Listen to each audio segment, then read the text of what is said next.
இந்த குறுகிய காலத்திற்குள் பொருளாதாரத்தில் ஏற்பட்டுள்ள பாதிப்புகளை பாருங்கள். நாட்டின் பொருளாதாரத்தின் மீது நம்பிக்கை இருக்கின்றதா?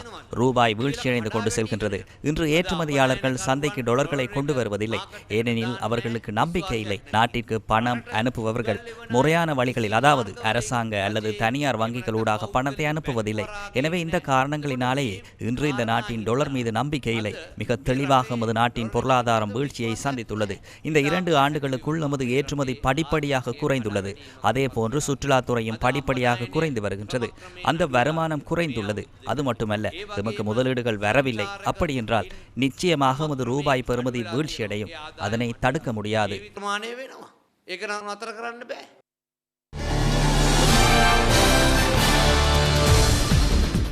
நாடு வீழ்ச்சியடையும் வரை எதிர்க்கட்சிகள் காத்திருப்பதாக தேசிய மக்கள் சக்தியின் பாராளுமன்ற உறுப்பினர் சுனில் ரத்னசிறி தெரிவித்துள்ளார்.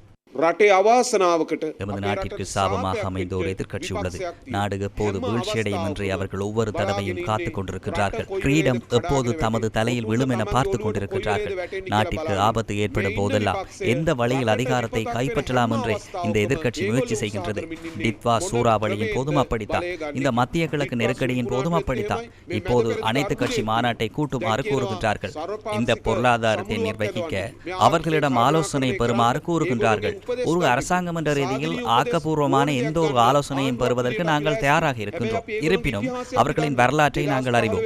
2015 அவர்கள் நாட்டை பொறுப்பேற்கும் போது பொருளாதார வளர்ச்சி விகிதம் 5 காணப்பட்டது. 2016 அது 4.5 2017 3.6 2018 3.2 மாறியது. 2019 அவர்கள் வெளியேறும் போது பொருளாதார வளர்ச்சி விகிதம் 2 காணப்பட்டது.